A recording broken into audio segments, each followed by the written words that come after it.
김어준의 뉴스공장. 자, 제가 대망이라고 딱 한 번 부른 적이 있습니다. 그래요? 초반에. 대망일 수 있다고. 그러나 그날 바로 중망으로 바꾸고 소망으로 바꾸고 중소기업이듯이 중소망으로 제가 일단 당분간은 중소망 양지열 변호사님 나왔습니다. 참 창의적이십니다. 안녕하세요. 양지열입니다. 아니 이렇게 하셔야죠. 안녕하십니까. 중소망 양지열입니다. 아니 어느 분이 예. 이렇게 붙여주시더라고요. 악마왕. 악마왕. 어. 악마왕은 너무 약해요? 약한 게 아니고요. 악마 중에서도 왕이라고 하면 대단히 강한 캐릭터니까 그 정도까지는 안 됩니다. 중소마왕 뭐 또는 영세마왕. 영세마왕. 영세. 잠깐 여기서 영세는 네. 영세교처럼 영원히 간다는 영세예요? 아니면 좀 또는 뭐 이런 것도 있어. 구멍마왕. 구멍가게에 나 왜 구멍마왕. 웃고 있지? 미치겠다. 예.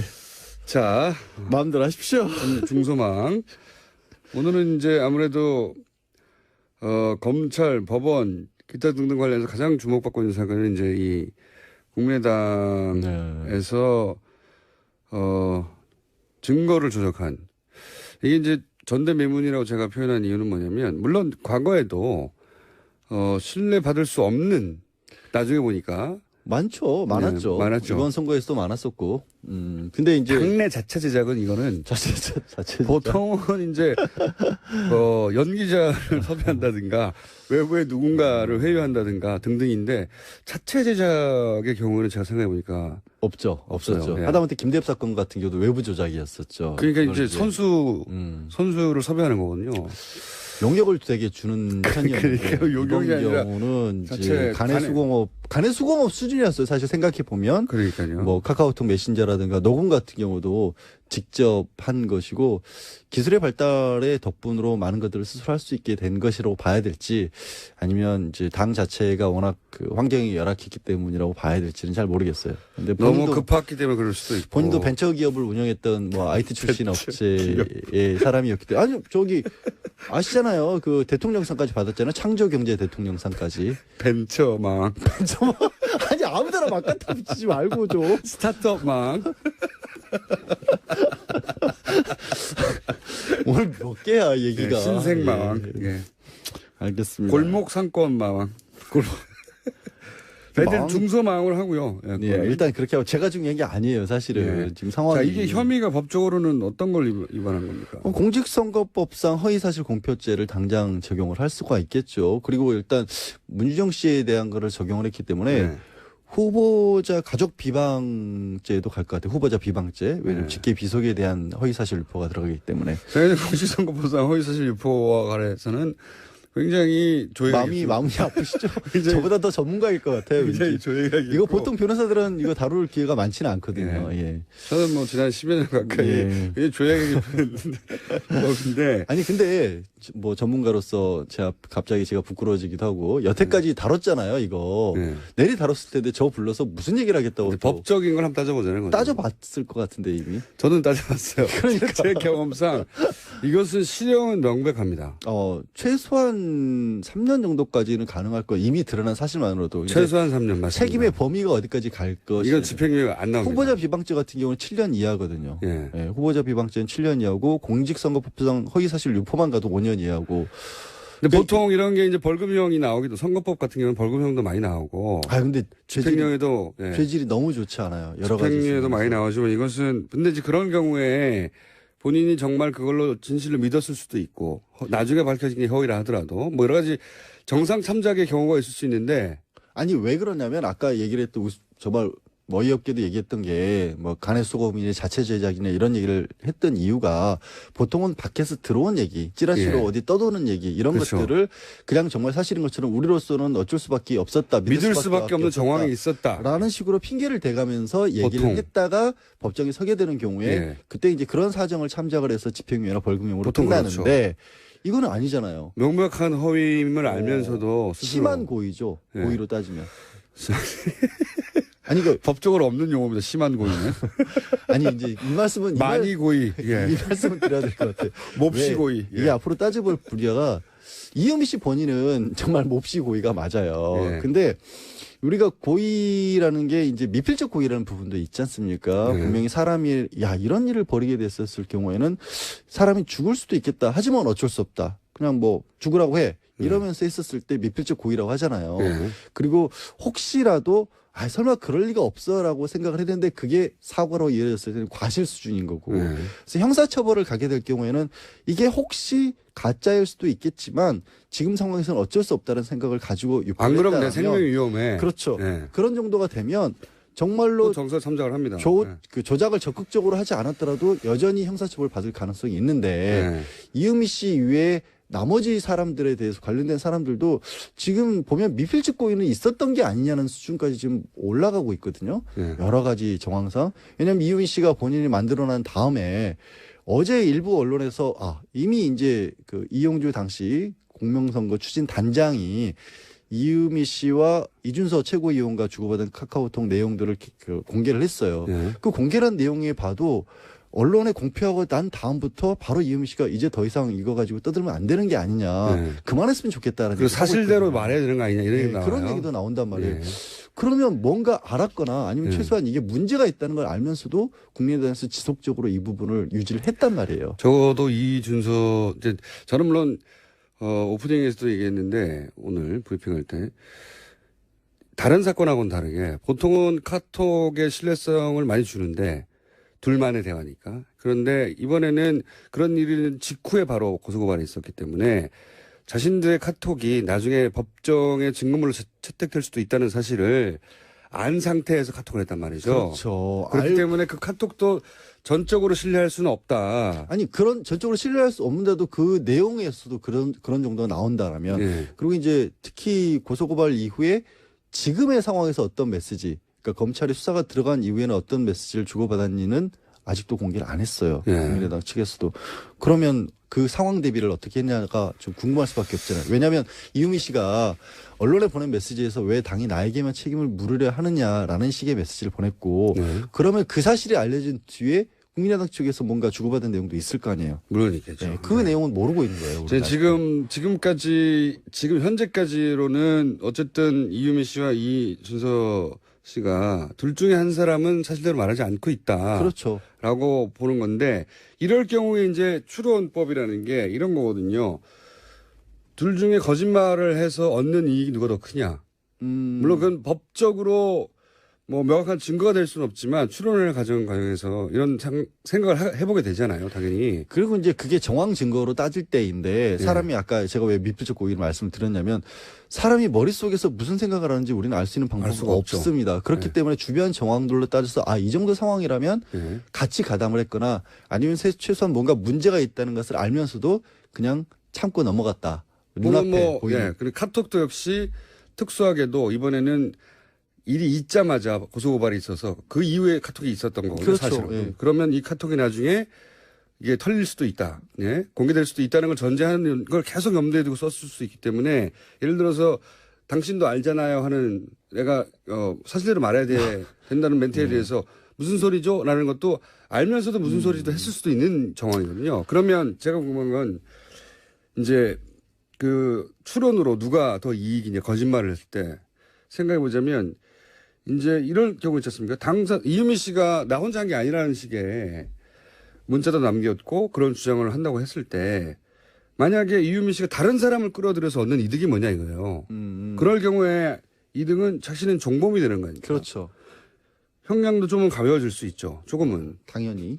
하지만 면제될 수는 없어요.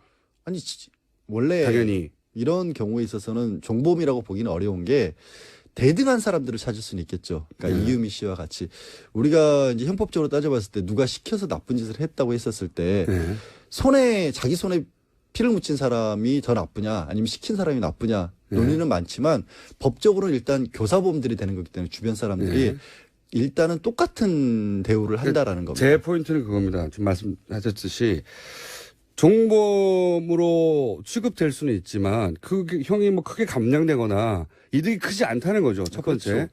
그러면은 그로 인해서 본인이 지불해야 되는 건 뭐냐. 첫 번째. 아무 죄 없는 이준서 씨를 끌어들여 가지고 이준서 씨 인생을 영원히 망치는 거거든요.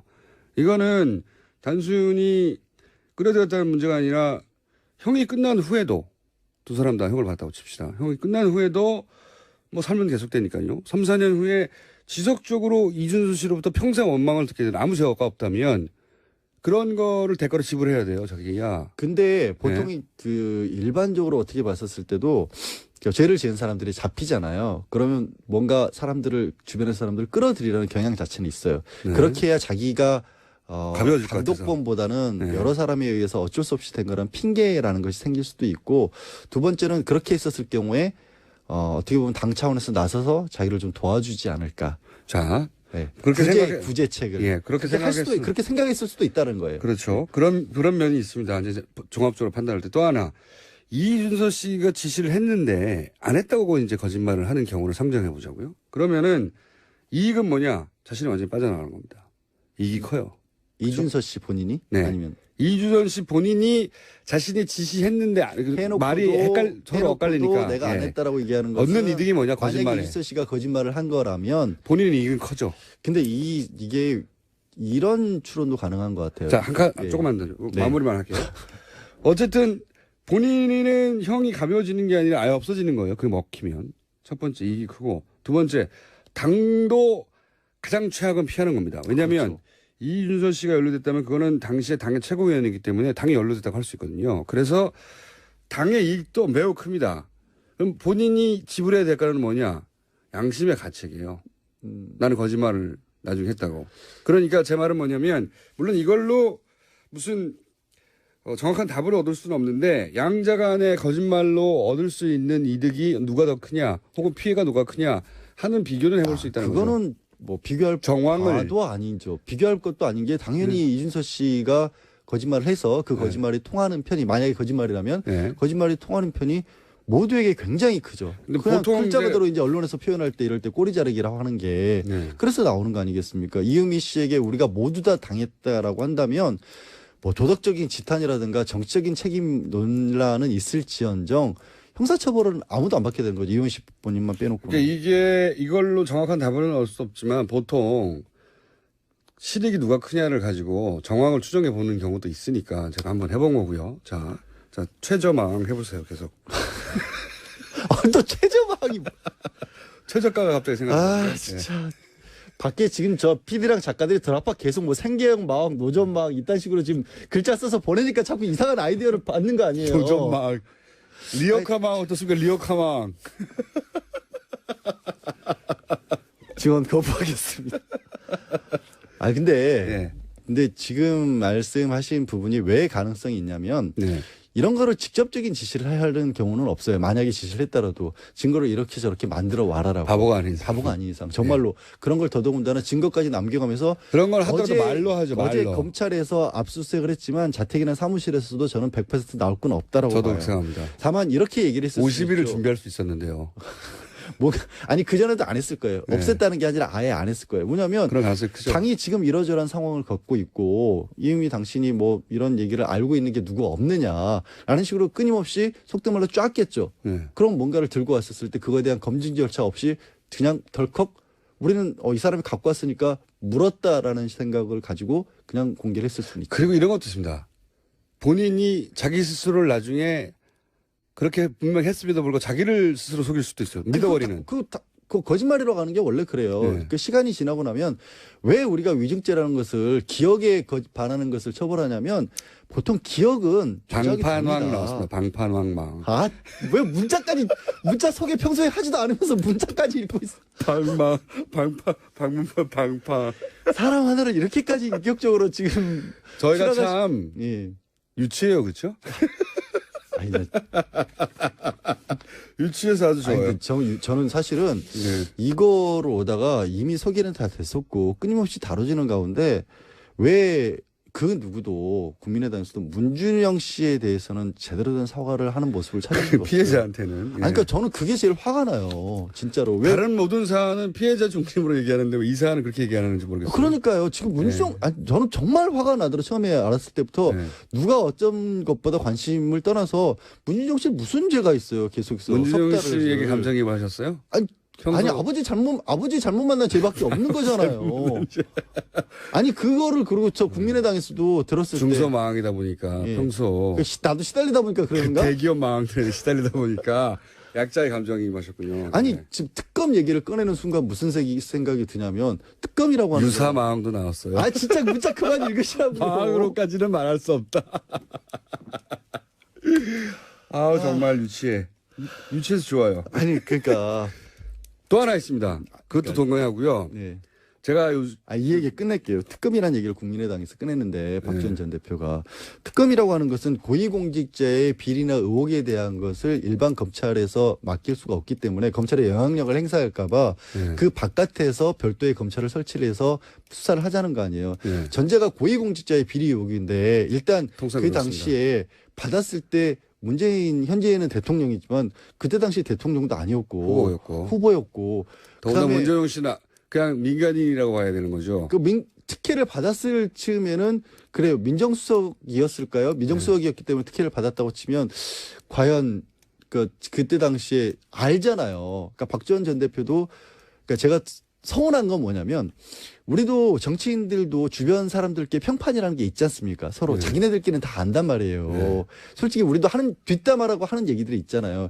그리고 그런 일이 벌어질 만한 상황인지 아닌지를 뻔히 알 만한 사람들이 국민의당 내부는 있었을 거예요. 네. 그러면서도 불구하고 문주정 씨에 대해서 그렇게 집요하게 물고 넘어졌고 그런 일이 이어지다가 마지막에는 결국에는 찾다 어떻게 보면 강요 내지는 밑에 사람들로서는 뭐라도 한 건 해야 될 만한 분위기가 만들어졌으니까 이유미 씨가 이런 일까지 저지른 게 아니라는 생각을 저는 벗어날 수가 없어요. 그게 너무 화가 나요, 진짜. 자, 그럼 법적인 부분만 예.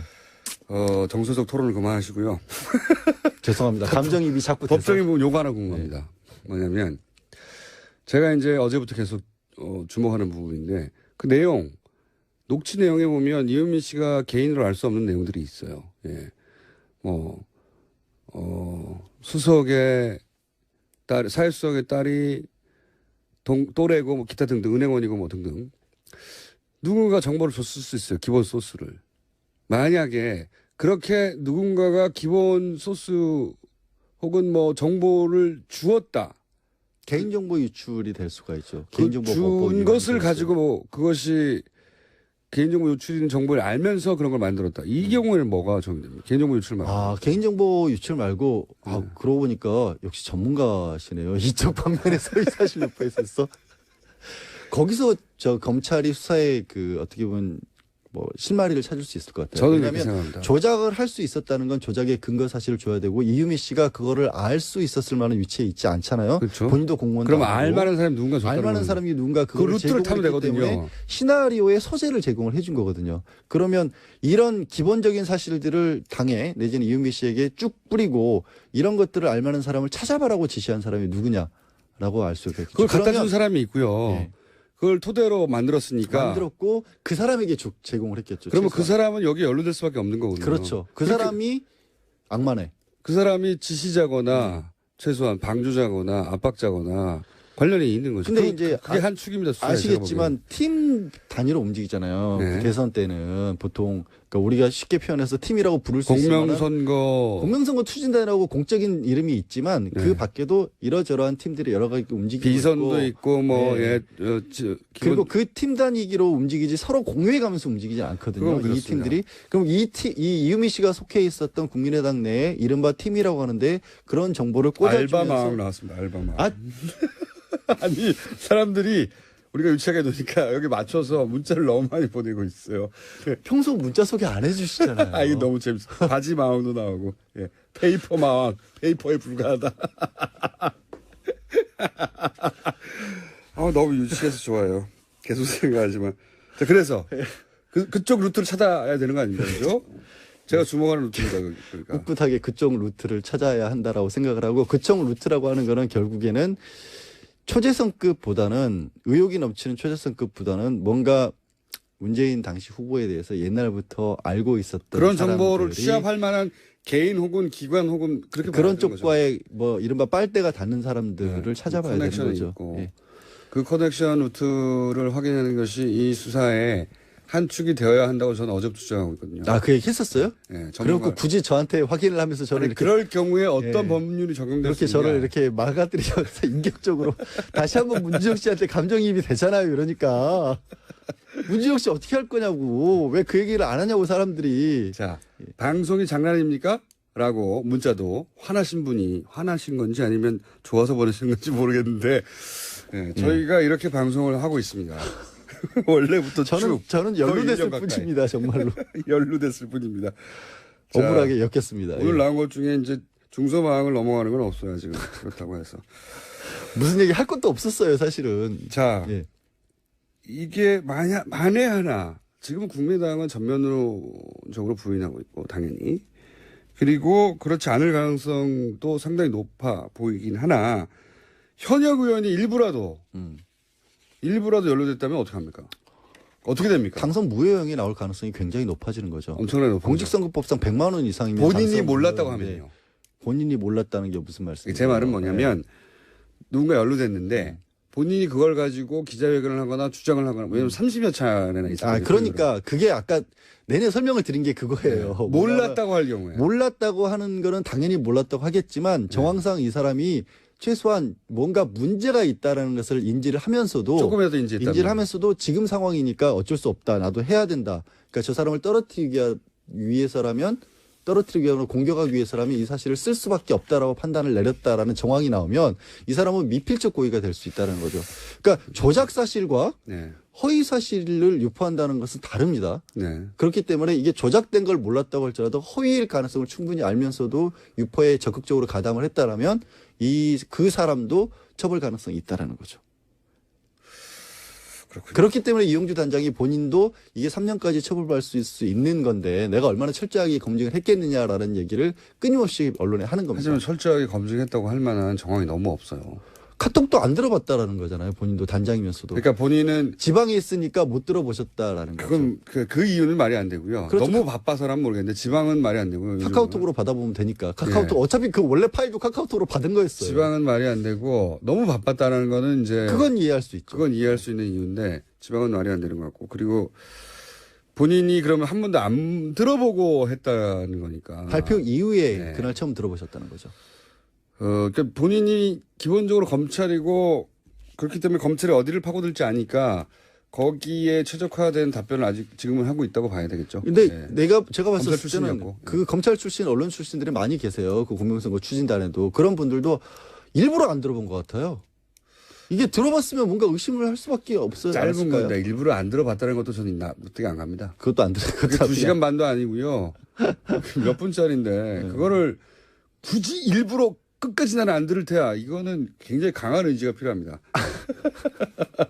저는 그건 아니 들어보면 뭔가 이상하다는 거를 나중에 반론하기가 어려워질 수도 있으니까 그렇지 않고서 어떻게 이런 일이 벌어지는지 이해가 안 간다는 측면에서 제가 말씀드린 거예요. 알겠습니다. 자, 중소망 저 보내주세요 이제. 양지열 변호사였습니다. 보내주세요. 땜빵마왕이란 말도 나오고요. 얌마왕 나오네. 얌마왕. 양지열 변호사였습니다.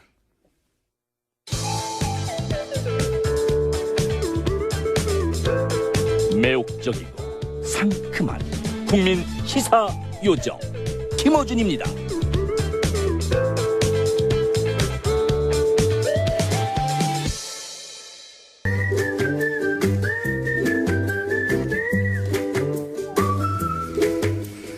자, 김진애 박사님 나오셨습니다. 지난주에 김진애 박사님이 이때까지 진행했던 주제 중에 가장 폭발적인 반응을 그러니까 남성 화장실의 문제 그중에서 특히 소변기를 없애버려야 된다. 남성용.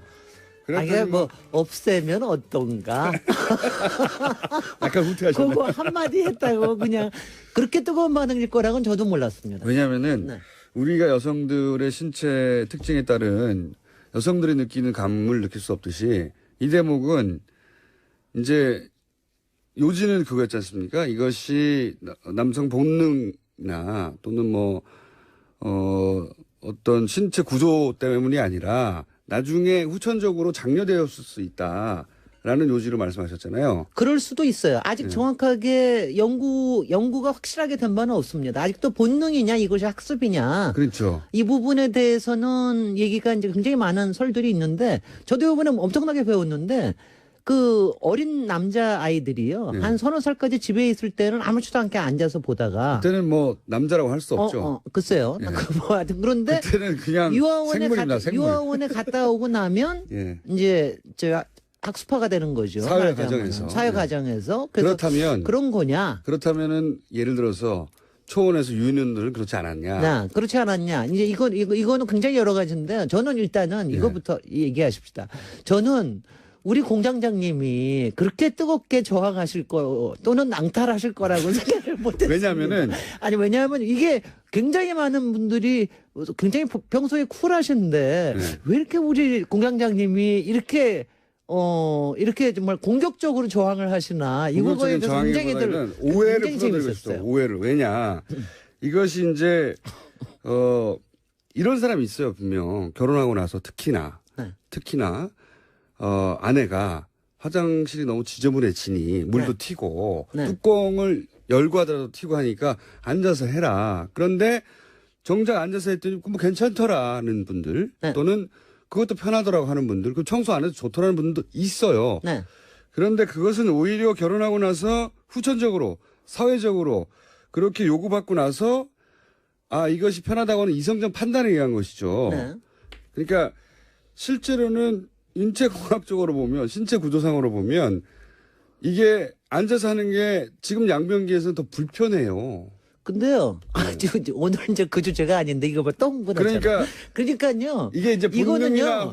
이렇게 본능이냐. 하시죠. 본능이냐 학습이냐에 대해서는 네. 저는 그러니까 엄청나게 많은 댓글과 그다음에 SNS 메시지를 받았는데 많은 남성분들 제가 보니까 한 3대 7 내지 2대 8 정도 되는 것 같아요. 남성분들도 앉아서 하는 게 훨씬 더 괜찮다라고 얘기하는 분들도 많았고요. 이쪽을 더 많이 얘기해야 된다. 이런 분들도 많았고요. 그런가 하면 엄청난 저항파도 있었고. 네. 그리고 저는 사실 이번에 한번 놀랬던 게 저는 앉아서 하는 것과 서서 하는 거가 그렇게 큰 전쟁거리인지 몰랐어요. 저는 아니, 근데 집에서. 이게 무슨 얘기, 뭘로 받아들이냐? 네. 단순한 편의의 문제가 아니라 사정도 모르면서 그것이 이렇게 받아들이는 거죠. 사정도 모르면서 그것을 제대로 훈련받지 못한 사회적으로 제대로 사회화되지 못해서 발생하는 문제로. 근데 그것 때문에 느끼는 네. 모욕감도 상당히 있었던 모양이에요. 그러니까요.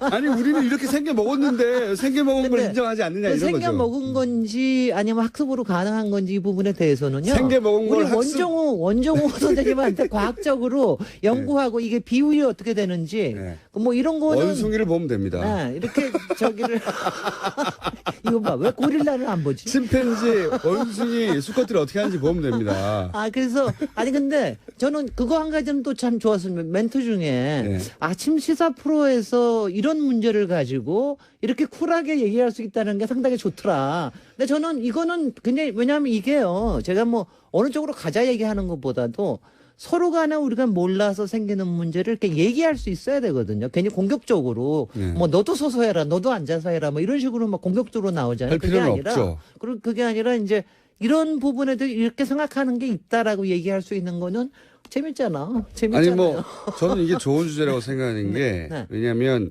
성이 달라서 네. 결코 이해할 수 없는 게 있어요. 네네 그런 게 있습니다. 원천적으로. 네. 그러니까 성이 달라 남성이 여성에 대해서 결코 이해할 수 없는 부분들이 분명히 있어요. 네. 그걸 가지고 남성의 기준으로 니네는 왜 안 그래? 그러면 안 되거든요. 무슨 말이죠? 그걸 그런 폭력이라고 것처럼. 합니다. 네. 여성들 그리고 네. 지금의 소위 이제 점점 우리 사회가 워낙 오랫동안 남성 중심 사회였기 때문에 네. 점점 그 목소리에 귀를 기울여야 하고 그리고 거기에 법적으로도 그런 권리를 보장해 줘야 되고 이런 사회적인 분위기가 있잖아요. 네. 그런 과정에서 네. 남성들이 거꾸로 네. 그건 좋은데 그런 목소리를 당연히 권장해 줘야 되고 오히려 더 소수자 보호 정책처럼 인정해 줘야 한다는 추세와 트렌드와 당위성은 알면서도 그걸 이제 넘어서서 네. 그러니 남자 니네도 이렇게 해라고 거꾸로 이번에는 네. 하는 것의 일환으로 들리는 겁니다. 일부가. 뭐 일부 들리는 거로. 예. 근데 그렇게 이 선동을 안 하면은 반응이 잘 안 오니까. 자, 그럼 이번엔 여성 화장실의 네. 문제는 뭡니까? 근데 이제 여성 화장실 테이블을 쿵쿵 치지 사실은 말라고. 이게 박사님? 그러니까 네. 저희 PD가 테이블 쿵쿵 치지 말라고. 제가 네. 친다고요? 무의식적으로 퉁퉁 팔로 치시는데 네. 치세요. 괜찮습니다. 좀 퉁퉁거리면 어떻습니까? 방송에 목소리만 들려야 되나요? 그러니까 남자 화장실의 문제와 여자 네. 화장실의 문제가 이제 굉장히 이제 서로들 달라요. 네. 그러니까 여자 화장실의 문제는 아마 여러분들 너무나 잘 아시듯이 1년 전에 위험한 경상도 살인 공간이. 사건. 네, 네. 그러니까 안전에 관련된 게 가장 크다라는 게 이제 가장 요새 가장 심각한 문제고. 폐쇄된 공간에 혼자 있으니까. 네네. 그다음에 이제 두 번째는 이게 남자하고 여자의 차이가 이게 남자들은 굉장히 싱글 태스크적인 데가 많잖아요. 싱글 데스크. 여자들은 멀티태스크가 많습니다. 그러니까 여자의 화장실은 굉장히 멀티해요, 사실은. 예. 이 안에. 예. 이게 굉장히 이제 그리고 그다음 세 번째가 속도도 굉장히 늦습니다. 남자에 비해서 한 3배쯤 시간이 남자는 걸려요. 지퍼 하나로 해결되니까요. 글쎄요. 예. 그러니까 소대가 또 따로 있으니까. 그래서 이제 그것 때문에 오는 문제가 계속해서 있습니다. 그래서 이제 안전에 대한 문제는 이거는 또 별도로 신다 하더라도 이게 기다리는 줄이 너무 길다라고 하는 거. 그렇죠. 그리고 그 안에서 자기가 일을 보면서도 항상 여자들이 갖는 게 내가 시간을 너무 많이 쓰는 거 아니야? 아, 그래요? 뭐 이런 거 같은 것도 있습니다. 실제? 그런 거 같은 게 실제적으로. 왜냐하면 화장실의 개수가 적은데. 예. 그래서 이제 그동안 법적으로도 굉장히 많이들 이제 그동안 발전돼 왔어요. 예전에는 남자 여자 소변기 남자의 이제 대변기 소변기 합한 거에 뭐 한 0.5나 0.8밖에 안 됐는데 지금은 법적으로 1.2까지 확보가 되게 돼 있어요. 그런데 그거를 지금 2배까지 하기 위해서 지금 법이 지금 국회에 계류돼 있습니다. 저도 2배가 되는 게 마땅한 것 2배가 같아요. 되는 게 맞는 게 네. 속도가 3분의 1이니까. 게다가 남자는 소변기가 따로 있으니까요. 글쎄요. 아니 이거는 이제 대변기 소변기를 합한 개수에 2배를 하라는 겁니다. 그러니까 남자들이 보통 불만 없습니다 전혀. 예. 남자들이 한 3배를 해도 저는 불만 없습니다. 35초에서 40초밖에 안 걸린대요. 네. 그러니까 손은 분명히 안 쓰는 거 확실해. 신나니까 그러네요. 그러니까 그리고 근데 여자들은 위생의 한 문제는 90초에서 남녀 문제가 아니라 개인 차예요. 글쎄요. 예. 아니 근데 뭐 이제 그거 자꾸 들어가면은 우리가 얘기할 게 너무 많아지니까. 네. 저도 요번에 정말 사람들마다 굉장히 그러니까 그리고 여자들은 또 휴지도 많이 씁니다. 이거 네. 보세요. 여자들은 휴지도 많이 쓰고 그래서 생기는 문제가 이제 이거를 그러니까 여자들은 굉장히 힘든 게 기다리는 게 제일 힘듭니다. 솔직히. 이제 짧은 시간 동안에 항상 여성 화장실 이게 전 세계적이에요. 네. 여자 화장실 앞에 줄이 항상 깁니다. 줄이 항상 길고 예. 그다음에 이제 아마 혹시 보시면 아시겠지만 많은 경우에 여자 화장실, 남자 화장실이 같은 구역 안에 있어요. 건물에. 바로 이어서. 바로 그렇죠. 이어서. 물론 이제 그게 기능적으로 더 좋으니까 설비하기가 좋아서 하는데 그렇게 되면은 하여튼 서로 보게 되니까 네. 뭐 늘어서 있는 것도 보게 되고 그러니까 이거를 좀 구분하는 거는 좀 필요하다라는 화장실을 얘기 많이 떨어뜨려라. 하는 거. 그다음에 이제 여자 화장실은 그 안에서 예를 들어서 그 여성들이 지나갈 때 남자 화장실에 소변기 남자들 쭉 서 있는 등짝을 보게 되잖아요. 네네 등짝 보게 하는 거. 그럴 때 그거는- 어때요? 아니 그거는요. 네. 우리는 기분 나쁘거든요. 아니 남자들은. 그렇게 우겨 보세요. 네. 그럼 우리는 그냥 이렇게 보질 않죠. 보질 않는데 그것도 지금 법적으로 그렇게 하지 않도록 하는 게 돼 있습니다. 그 다음에 뭘 하지 않도록. 아니 그러니까 복도에서 남자들의 뒷모습을 보지 않도록 배치를 설계하도록 설계할 때. 원래. 그 다음에 또 하나가 뭐냐면 남자들은 이 소변기 사이에 칸막이가 없어가지고 그것 때문에 불편해하는 사람들도 많아요. 그 프라이버시 때문에. 그렇죠. 그래서 그것도 그럴 경우에는 그것도 법이 마련이 됐습니다. 아, 그래요? 30cm와 60cm의 폭에 칸막이를 할 것. 이거 너무 웃기지 않아요? 이런 걸 가지고 법으로 만든다는 게 너무 웃기지 않아요? 칸막이를 꼭 하도록 돼 있어요? 하도록 법이 올 초인가 칸막이가 마련이 됐는데 30cm가 60cm가 중요한 게 아닙니다. 그게 위치가 어디 달리냐. 위치죠. 그러니까 눈에 시각적인 게 중요한 거거든요. 그러니까 발목에 그게 36cm만 소용없거든요. 그러니까 남자 소변기의 법이 문제 중에 디테일해야 하나가 되는데, 예. 하여튼간에 그런 문제들을 다 고민을 하는 겁니다. 근데 음. 여자 화장실에는 이제 하여튼 기다리는 문제. 그다음 3배수여야 한다. 3배수 최소 2배수 이상. 최소 2배수 이상. 저는 3배수도 불만 없어요. 예. 그러니까 이거를 생각해. 우리는 여자들은요 거기서 소대만 하는 게 아니거든요. 화장도 해야 되고요. 네. 그다음에 또 생리 문제 있으면 그것도 해결해야 되고 네. 또 임신하는 아, 사람들도 그렇죠. 있고 그다음에 아기들을 데리고 들어가는 경우도 굉장히 많습니다. 그렇군요. 그러니까 이제 이런 여러 가지 멀티한 그 뭐라고 하죠? 것들이 아이를 있는데 이렇게 올려놓는 유아대 그다음에 기저귀 가리대 네. 뭐 이런 거 같은 게 저는 있는 거죠. 거치대라고 할 뻔했습니다. 아이를 거치하는. 아기 거치대. 뭐 이런 거 같은 네. 것들이 굉장히 여러 가지가 그 안에 들어간다라고 네. 하는 거를 더 크고 그러니까 더 크고 더 좀 쾌적해야 되고 더 많아야 되겠네요. 그리고 숫자가. 그다음에 거기는 불만이 그거 없어요. 아세요? 네. 이제 우리 남자 여자 다 떠나서 예. 대변기 옆에 그 휴지통을 두는 게 우리나라의 이상한 문화인 거 아시죠? 휴지 휴지를 더 이제 변기에다 버리는 게 아니라 휴지통을 버려서 그것 때문에 냄새도 많이 나고 그거는 그게 정말 이상한 문화예요. 예. 예전에 생겼던 문화가 그냥 쭉 자리 잡고 있는 문화인데 그것도 이제 못하게 법으로 했습니다. 아 그래요? 예, 예. 그런 왜냐하면 법들이 이제 언제 만들어졌어요? 아니 그게 올해 초에 다 아. 만들어졌는데 근데 이게 법으로 만들어진다는 거 하고 네. 그다음에 이게 실제적으로 실행되는 일반화가 거하고는. 된다라는 거 하고는 굉장히 다릅니다. 이게 왜 생긴 문화? 과거에 예전에는 이제 화장지가 네. 화장지를 쓰지도 뻑뻑했으니까. 않고 화장지도 뻑뻑해가지고 심지어는 안 신문지도 내려가고. 썼죠. 아니 그래가지고 신문지도 쓰고 그다음에 그래서 아예 정화조가 막히는 경우도 너무 많았습니다. 많았기 때문에. 그래서 이제 옆에다 놓게 했는데 네. 근데 그게 이제 말하자면 막 자리가 잡아. 그래서 외국 사람들이 우리나라 사실 공중 화장실이 꽤 잘 돼 있는 편인데 맞습니다. 그것만큼은 이거 왜 이러는 이제 거야? 그거를 그냥 진짜 피부 야답게 말하면 네. 왜 똥종이를 옆에다가 두지? 이런 거죠. 그렇죠. 왜 똥 닦은 종이를 옆에다 두는 거지? 네. 물에 내리면 되는데 네. 사실 그걸 처음 본 사람들은 이해하기 굉장히 힘든 거죠. 힘들어요. 근데 네. 이제 그것뿐이 아니라 지금 우리 강남역 살인 사건도 그렇지만 사실은 이제 우리가 공중 화장실에 대해서는 굉장히 많이 좋아졌어요. 네, 그런데 시설은? 이제 지금 문제가 일반 건물에 들어있는 화장실, 특히 네. 위락 시설이 있는 데에는 요새는 공용 화장실이 굉장히 많습니다.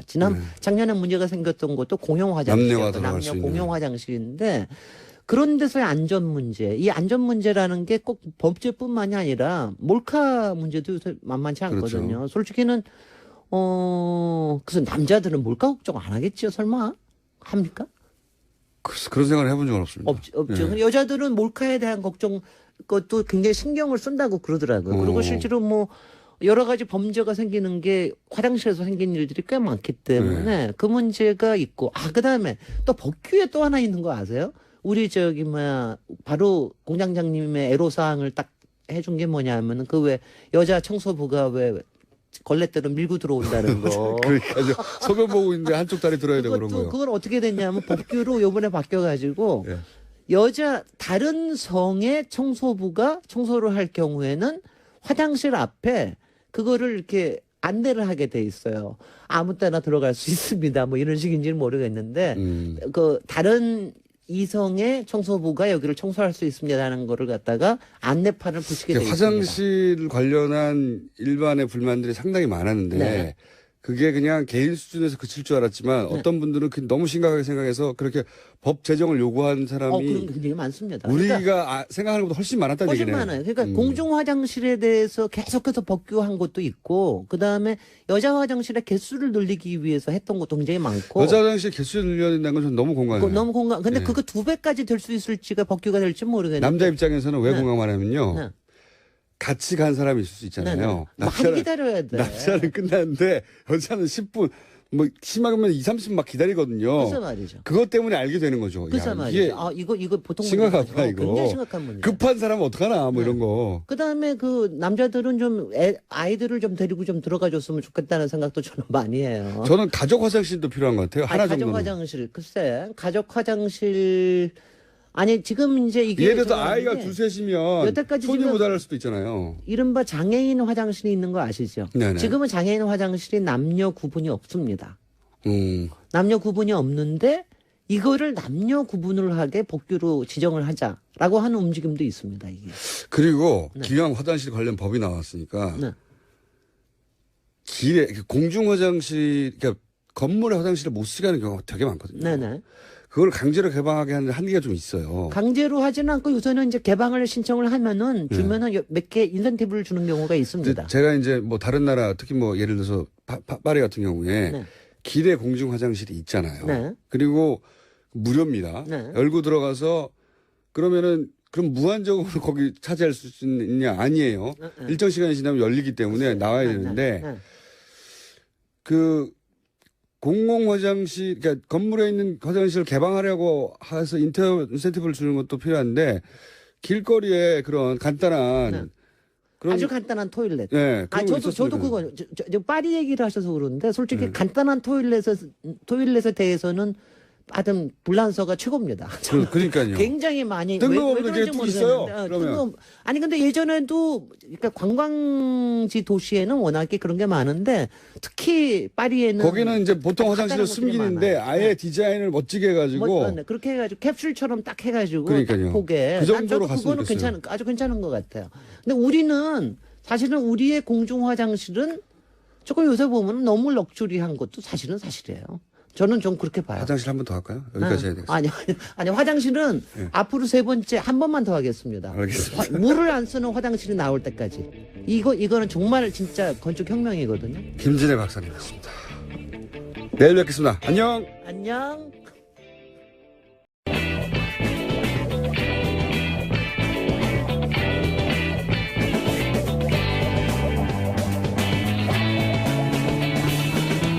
김어준의 뉴스 공장. 자, 제가 대망이라고 딱 한 번 부른 적이 있습니다. 그래요? 초반에. 대망일 수 있다고. 그러나 그날 바로 중망으로 바꾸고, 소망으로 바꾸고, 중소기업이 뜻이 중소망으로 제가 일단 당분간은. 중소망 양지열 변호사님 나왔습니다. 참 창의적이십니다. 안녕하세요. 양재루입니다. 아니, 이렇게 하셔야죠. 안녕하십니까? 중소망 양지열입니다. 아니, 어느 분이 예. 이렇게 붙여주시더라고요. 악마왕. 악마왕. 어. 악마왕은 너무 약해요? 약한 게 아니고요. 악마 중에서도 왕이라고 하면 대단히 강한 캐릭터니까 그 정도까지는 안 됩니다. 중소마왕, 뭐 또는 영세마왕. 영세마왕. 영세. 잠깐 여기서 영세는 네. 영세교처럼 영원히 간다는 영세예요? 아니면 좀 나 또는 뭐 이런 것도 있어. 구멍마왕. 구멍가게에 왜 구멍마왕. 웃고 있지? 미치겠다. 아, 예. 자, 마음대로 하십시오. 중소망. 오늘은 이제 아무래도 검찰, 법원, 기타 등등 관련해서 가장 주목받고 있는 사건은 이제 이 국민의당에서 증거를 조작한 이게 이제 전대미문이라고 제가 표현한 이유는 뭐냐면 물론 과거에도 신뢰 받을 수 없는 나중에 보니까 많았죠. 네, 많았죠. 이번 선거에서도 많았었고. 근데 이제 당내 자체 제작은 이거는 자체 보통은 이제 연기자를 섭외한다든가 외부에 누군가를 회유한다든가 등등인데 자체 제작의 경우는 제가 생각해 보니까 없었죠. 네. 하다못해 김대엽 사건 같은 경우도 외부 조작이었었죠. 그러니까 이제 그걸 선수를 섭외하는 거거든요. 용역을 되게 주는 편이었는데 그러니까 용역이 아니라 이번 경우는 자체 이제 간의 수공업 수준이었어요. 사실 생각해 보면 그러니까요. 뭐 카카오톡 메신저라든가 녹음 같은 경우도 직접 한 것이고 기술의 발달의 덕분으로 많은 것들을 스스로 할 수 있게 된 것이라고 봐야 될지 아니면 이제 당 자체가 워낙 그 환경이 열악했기 때문이라고 봐야 될지는 잘 모르겠어요. 근데 너무 급했기 때문에 그럴 수도 있고. 본인도 벤처 기업을 운영했던 뭐 IT 출신 업체의 사람이었기 때문에 아니 저기 아시잖아요. 그 대통령상까지 받았잖아요. 창조 경제 대통령상까지. 벤처망, 아니 아무데나 막 갖다 붙이지 말고 좀. 스타트업망. 오늘 몇 개야 얘기가. 예, 신생망. 예. 예. 알겠습니다. 골목 상권망. 애들 마음- 중소망을 하고요. 예, 예, 일단 그렇게 하고 제가 중요한 게 아니에요, 사실은. 예. 지금 상황이. 자, 이게 혐의가 법적으로는 어떤 걸 위반한 겁니까? 공직선거법상 허위사실 공표죄를 당장 적용을 할 수가 있겠죠. 그리고 일단 문주정 씨에 대한 거를 적용을 했기 때문에 네. 후보자 가족 비방죄도 갈 것 같아요. 후보자 비방죄. 왜냐하면 네. 직계 비속에 대한 허위사실 유포가 들어가기 때문에. 저희는 공직선거법상 허위사실 유포와 관해서는 굉장히 조회가 마음이 아프시죠? 굉장히- 저보다 더 전문가일 것 같아요. 굉장히 왠지. 조회가 이거 보통 변호사들은 이거 다룰 기회가 많지는 않거든요. 예. 저는 뭐 지난 10여 년 가까이 예. 굉장히 조회가 깊은 법인데 아니 근데 뭐 전문가로서 제가 부끄러워지기도 하고 여태까지 다뤘잖아요 이거. 네. 내리 다뤘을 텐데 저 불러서 무슨 얘기를 하겠다고 근데 또 법적인 걸 한번 따져보자는 거죠. 따져봤을 것 같은데 이미. 저는 따져봤어요. 그러니까. 제 경험상 이것은 실형은 명백합니다. 최소한 3년 정도까지는 가능할 거 이미 드러난 사실만으로도. 이제 최소한 3년 맞습니다. 책임의 범위가 어디까지 갈 것이. 이건 집행유예가 안 나옵니다. 후보자 비방죄 같은 경우는 7년 이하거든요. 예. 예, 후보자 비방죄는 7년 이하고 공직선거법상 허위사실 유포만 가도 5년 이하고. 근데 보통 이런 게 이제 벌금형이 나오기도 선거법 같은 경우는 벌금형도 많이 나오고 근데 집행유예도 예. 죄질이 너무 좋지 않아요. 여러 가지. 집행유예도 있으면서. 많이 나오지만 이것은 근데 이제 그런 경우에 본인이 정말 그걸로 진실을 믿었을 수도 있고 나중에 밝혀진 게 허위라 하더라도 뭐 여러 가지 정상 참작의 경우가 있을 수 있는데 아니 왜 그러냐면 아까 얘기를 했던 정말 어이없게도 얘기했던 게 뭐 간의 수고음이나 자체 제작이나 이런 얘기를 했던 이유가 보통은 밖에서 들어온 얘기, 찌라시로 예. 어디 떠도는 얘기 이런 그렇죠. 것들을 그냥 정말 사실인 것처럼 우리로서는 어쩔 수밖에 없었다. 믿을 수밖에 없는 없었다. 정황이 있었다. 라는 식으로 핑계를 대가면서 얘기를 보통. 했다가 법정에 서게 되는 경우에 예. 그때 이제 그런 사정을 참작을 해서 집행유예나 벌금형으로 보통 끝나는데 그렇죠. 이거는 아니잖아요. 명백한 허위임을 알면서도 스스로 심한 고의죠. 예. 고의로 따지면. 아니 그 법적으로 없는 용어입니다. 심한 고의는 아니 이제 이 말씀은 많이 고의, 예. 이 말씀을 드려야 될 것 같아요. 몹시 왜? 고의. 예. 이게 앞으로 따져볼 분야가 이현미 씨 본인은 정말 몹시 고의가 맞아요. 예. 근데 우리가 고의라는 게 이제 미필적 고의라는 부분도 있지 않습니까? 예. 분명히 사람이 이런 일을 벌이게 됐었을 경우에는 사람이 죽을 수도 있겠다. 하지만 어쩔 수 없다. 그냥 뭐 죽으라고 해. 이러면서 했었을 때 미필적 고의라고 하잖아요. 예. 그리고 혹시라도 설마 그럴 리가 없어라고 생각을 했는데 그게 사고로 이어졌을 때는 과실 수준인 거고. 예. 그래서 형사처벌을 가게 될 경우에는 이게 혹시 가짜일 수도 있겠지만 지금 상황에서는 어쩔 수 없다는 생각을 가지고 안 유포를 그러면 내 했다면 생명이 위험해. 그렇죠. 예. 그런 정도가 되면 정말로 또 정서 참작을 합니다. 예. 그 조작을 적극적으로 하지 않았더라도 여전히 형사처벌 받을 가능성이 있는데 예.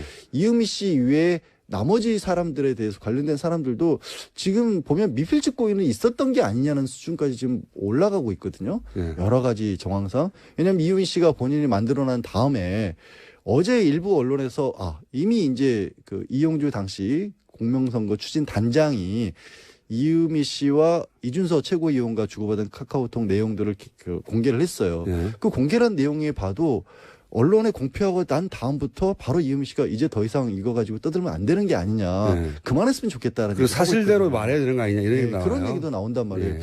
그러면 뭔가 알았거나 아니면 네. 최소한 이게 문제가 있다는 걸 알면서도 국민의당에서 지속적으로 이 부분을 유지를 했단 말이에요. 적어도 이준서 이제 저는 물론 오프닝에서도 얘기했는데 오늘 브리핑할 때 다른 사건하고는 다르게 보통은 카톡의 신뢰성을 많이 주는데 둘만의 대화니까. 그런데 이번에는 그런 일이 직후에 바로 고소고발이 있었기 때문에 자신들의 카톡이 나중에 법정의 증거물로 채택될 수도 있다는 사실을 안 상태에서 카톡을 했단 말이죠. 그렇죠. 그렇기 때문에 그 카톡도 전적으로 신뢰할 수는 없다. 아니 그런 전적으로 신뢰할 수 없는데도 그 내용에서도 그런 정도가 나온다라면 예. 그리고 이제 특히 고소고발 이후에 지금의 상황에서 어떤 메시지, 그러니까 검찰이 수사가 들어간 이후에는 어떤 메시지를 주고받았는지는 아직도 공개를 안 했어요. 예. 국민의당 측에서도.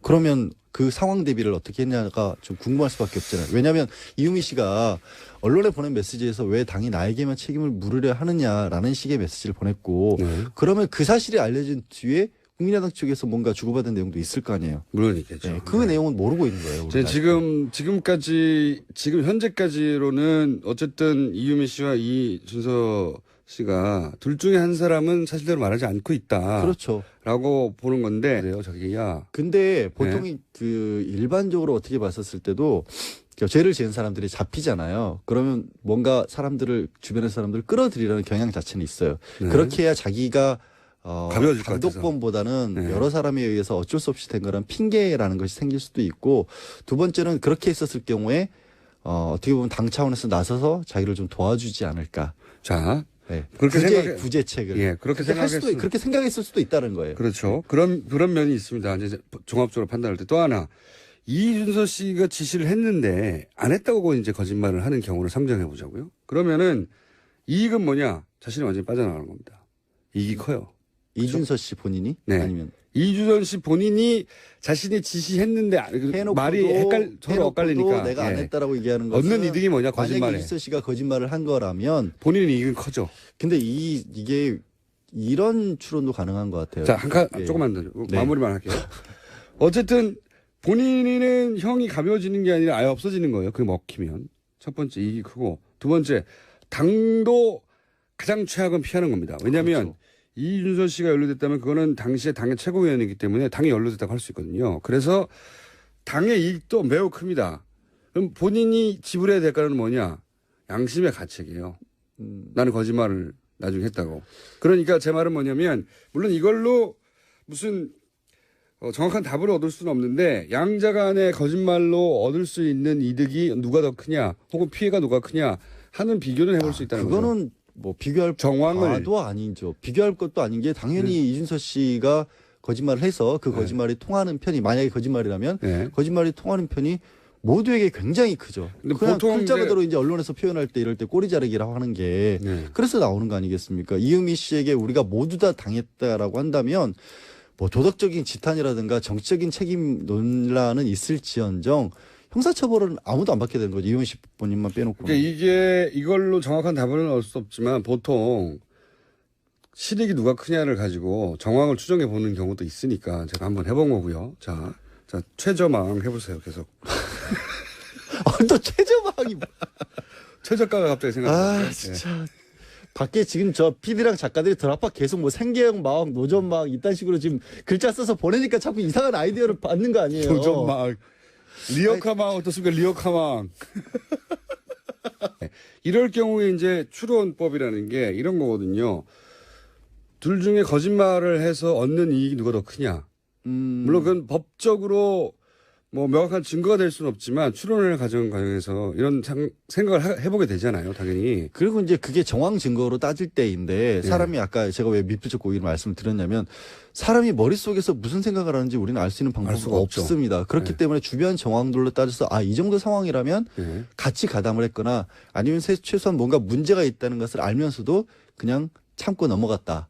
눈앞에 보이는. 그리고 카톡도 역시 특수하게도 이번에는 일이 있자마자 고소고발이 있어서 그 이후에 카톡이 있었던 거거든요. 그렇죠. 사실은. 예. 그러면 이 카톡이 나중에 이게 털릴 수도 있다. 예? 공개될 수도 있다는 걸 전제하는 걸 계속 염두에 두고 썼을 수 있기 때문에, 예를 들어서 당신도 알잖아요 하는, 내가 사실대로 말해야 된다는 멘트에 대해서 무슨 소리죠? 라는 것도 알면서도 무슨 소리도 했을 수도 있는 정황이거든요. 그러면 제가 궁금한 건 이제 그 추론으로 누가 더 이익이냐, 거짓말을 했을 때 생각해 보자면, 이제 이런 경우 있지 않습니까?